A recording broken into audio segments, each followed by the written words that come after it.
bangsa, hidup baru sukaria. Belajarlah kitab suci, cinta Tuhan gereja maju. Jalankanlah perintahnya, muliakan Tuhan selamanya. Ayo anak-anak, kita ke sekolah minggu GKI Stadion. Halo anak-anak, selamat pagi. Hari ini kita akan segera memulai kebaktian sekolah minggu. Sebelumnya, kita akan berdoa dulu ya. Tangan dilipat, mata ditutup. Kita berdoa. Tuhan Yesus, terima kasih Tuhan sudah memelihara kami, melindungi kami sampai saat ini. Sebentar, kami akan mengikuti kebaktian sekolah minggu. Berbicaralah Tuhan, sebab kami siap untuk mendengar. Di dalam nama Tuhan Yesus kami berdoa. Amin. Anak-anak, kita akan memuji Tuhan lewat satu lagu baru.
Anak-anak, tiap hari Minggu, umat Allah berkumpul untuk beribadah dengan cara menyanyikan pujian bagi Tuhan seperti yang tadi barusan kita lakukan, kemudian juga mendengarkan lause bercerita atau firman Tuhan.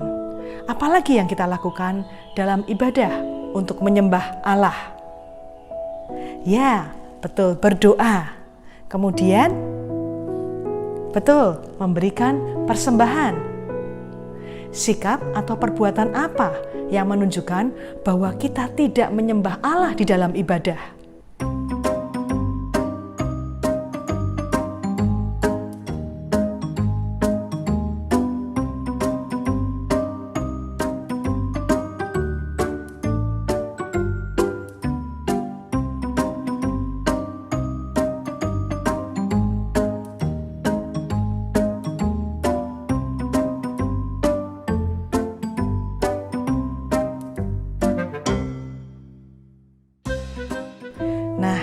Kita sudah lihat ya, sikap seperti apa yang tidak benar dalam beribadah. Sambil makan, tidur-tiduran, gitu ya. Terus sambil main handphone. Apakah ini sikap yang benar? Apa Apa itu sebetulnya menyembah Tuhan? Anak-anak, menyembah Tuhan dalam ibadah itu berarti meninggikan dan memuji Allah dengan hati dan pikiran kita. Karena siapa Tuhan dan apa yang Dia telah lakukan. Penyembahan merupakan hal yang penting bagi Allah dan Ia memberitahu umatnya Israel bagaimana mereka harus menyembah Dia. Mari kita cari tahu supaya kita tidak salah dalam menyembah Tuhan. Ini semua dimulai ketika Israel ada di Mesir.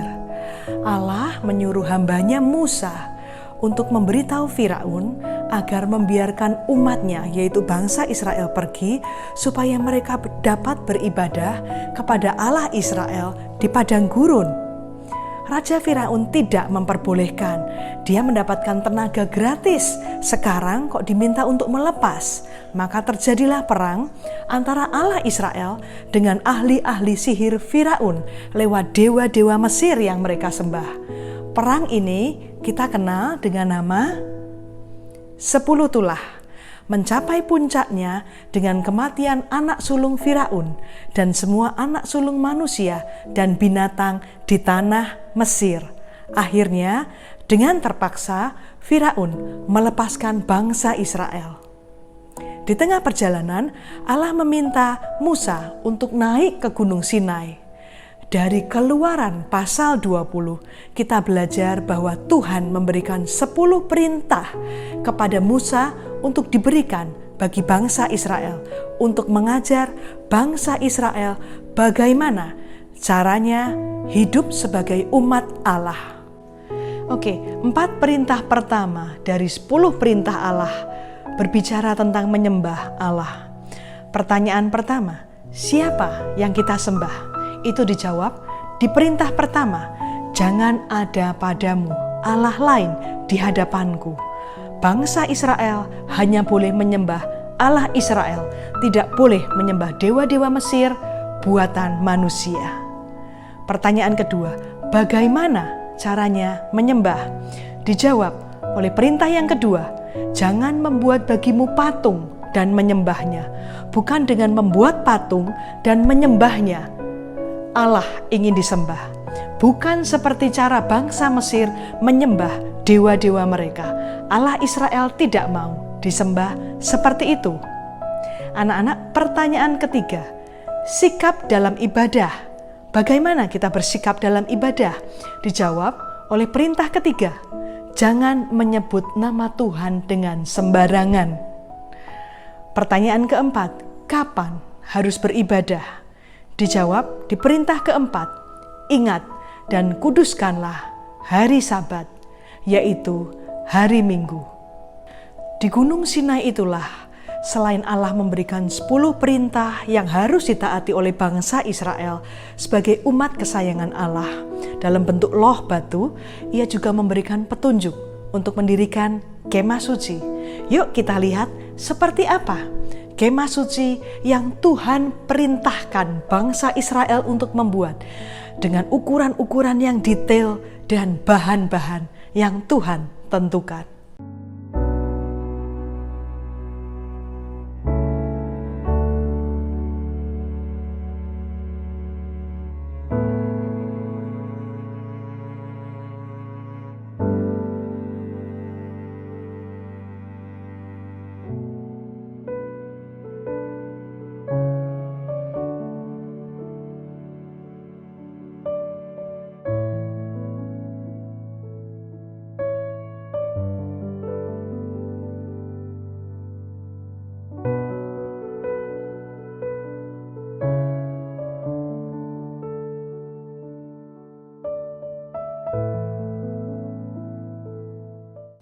Anak-anak, mengapa Allah memerintahkan bangsa Israel untuk membangun kemah suci?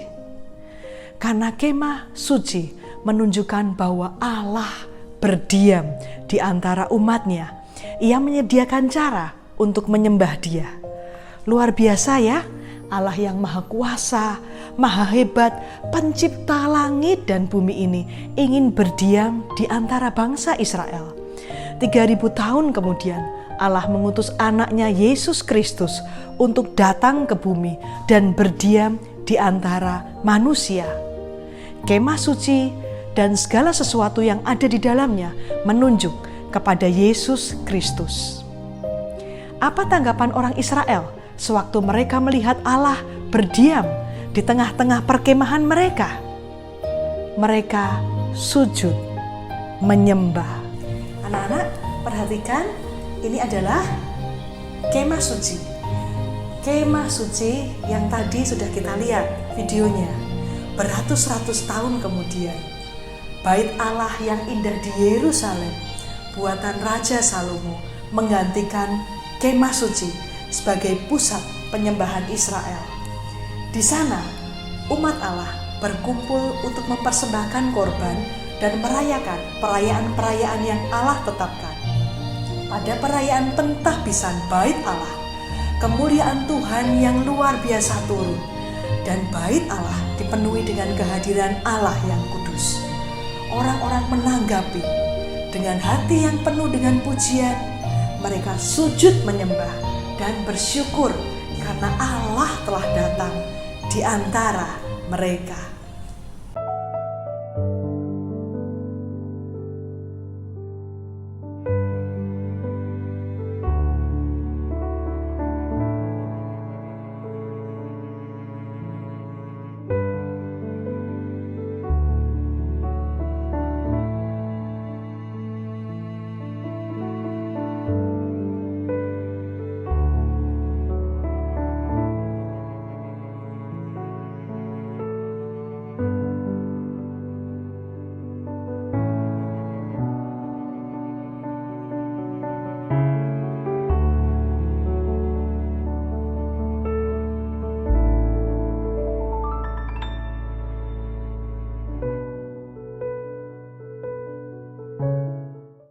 Kalau anak-anak perhatikan, ruangan-ruangan dan alat-alat yang ada di Bait Allah yang didirikan oleh Raja Salomo sama dengan alat-alat yang ada di kemah suci.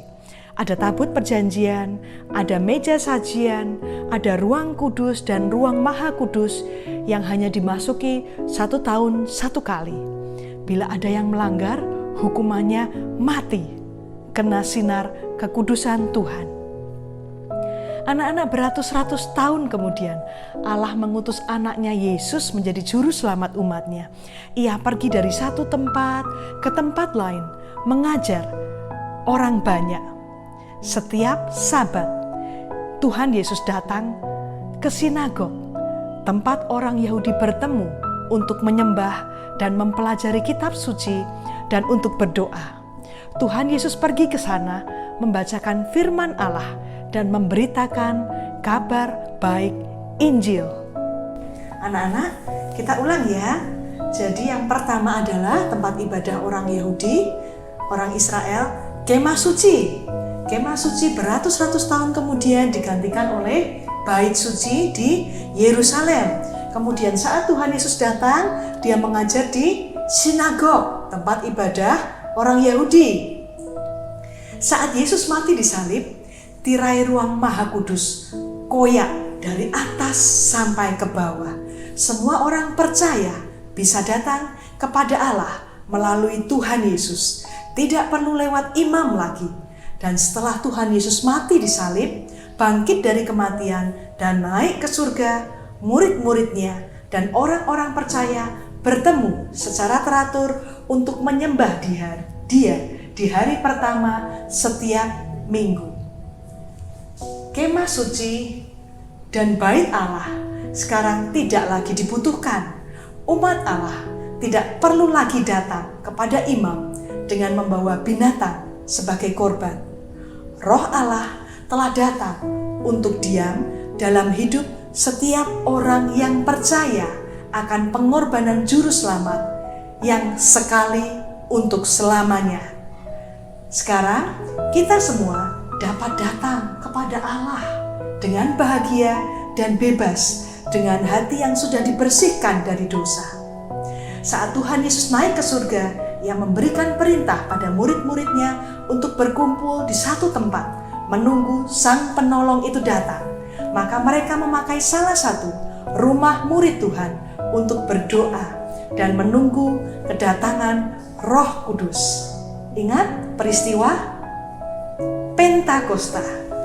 Rumah orang Israel seperti ini pada zaman dulu dipakai untuk tempat berkumpul sembari menunggu kedatangan Roh Kudus.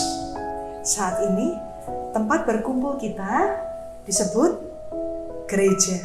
Tapi sebenarnya anak-anak, gereja menunjuk bukan pada gedungnya, tapi pada kumpulan orang percaya. Kitalah gereja itu. Jadi saat virus corona ini melanda, gedung gereja ditutup, dunia terkena pandemi, kita dilarang berkumpul beribadah di gereja seperti biasa. Apakah itu berarti gereja tutup? Tidak, kitalah gereja-gereja itu. Dan sewaktu anak-anak berdoa dan menyembah Tuhan bersama dengan papa dan mama, itulah gereja. Menyembah Allah juga berarti berkumpul dengan umatnya secara teratur. Tapi anak-anak, kita tidak berhenti menyembah Allah setelah kebaktian atau ibadah selesai. Allah ingin kita hidup sebagai penyembah dengan memuji dan melayani Dia. Allah ingin kita menyenangkan Dia dengan belajar percaya dan taat kepadanya dalam tiap hal yang kita lakukan. Anak-anak, kita bisa beribadah di mana saja dan kapan saja. Tapi ada satu syarat yang harus tetap dilakukan, yaitu hidup kudus, tidak bermain dengan dosa. Maka dari itu, sebelum beribadah, kita harus menyucikan diri, mengakui dosa, dan minta ampun kepada Tuhan Yesus. Kemudian kita mengikuti ibadah dengan fokus dan konsentrasi, tidak sambil makan, tidak sambil main handphone, ataupun tidur-tiduran. Karena dengan ibadah kita menyembah Tuhan. Dan yang ketiga, dengan ibadah kita melakukan apa yang sudah kita dengar. Firman Tuhan yang disampaikan kita lakukan. Bila kita tidak beribadah atau menyembah Tuhan dengan cara yang benar, maka ibadah kita akan sia-sia karena Tuhan tidak berkenan untuk hadir. Anak-anak, Tuhan selalu punya rencana buat setiap kita. Jika saat ini anak-anak diajak atau dibawa oleh papa dan mama untuk bersekolah minggu atau beribadah di gereja stadion, itu bukan kebetulan, tapi ada rencana Tuhan. Kita perlu belajar mencintai gereja kita, belajar firman Tuhan, belajar melayani, dan bertumbuh di gereja stadion ini. Kita perlu memikirkan hal-hal yang dapat kita lakukan untuk membuat gereja kita semakin maju dan semakin menjadi berkat bagi banyak orang. Gereja kita berulang tahun, umur yang ke-80. Kita akan lihat teman-teman kita mengucapkan selamat ulang tahun.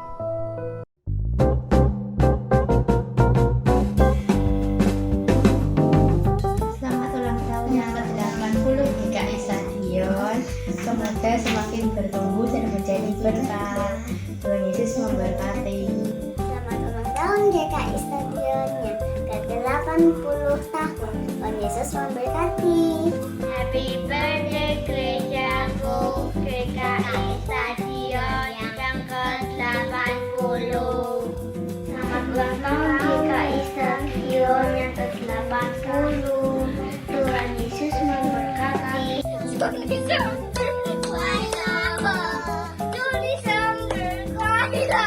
Happy birthday Gereja Stadion. Selamat ulang tahun yang ke-80 gerejaku GKI Stadion.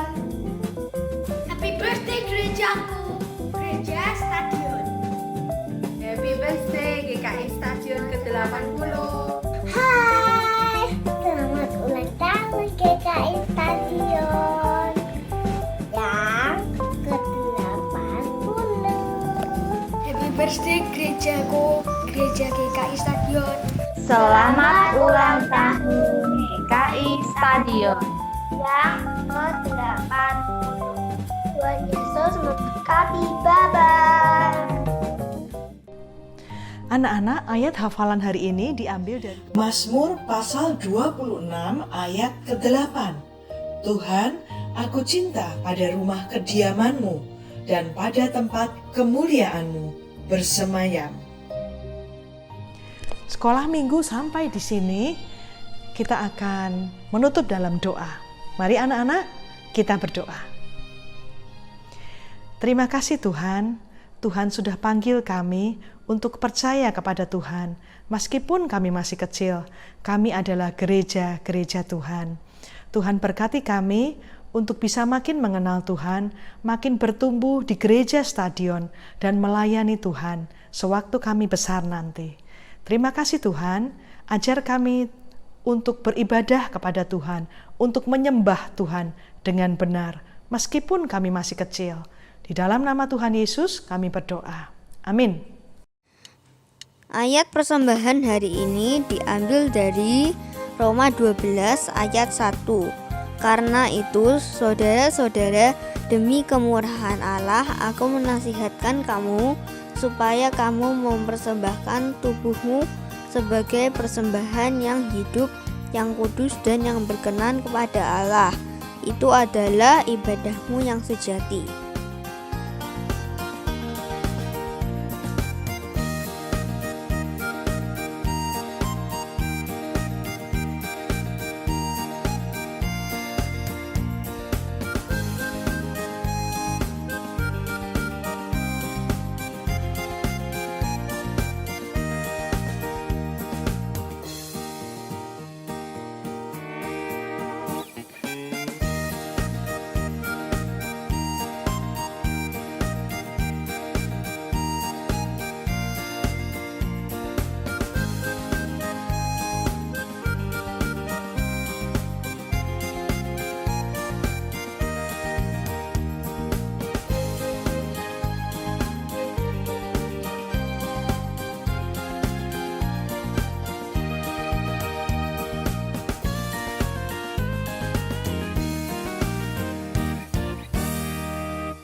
Selesailah sekolah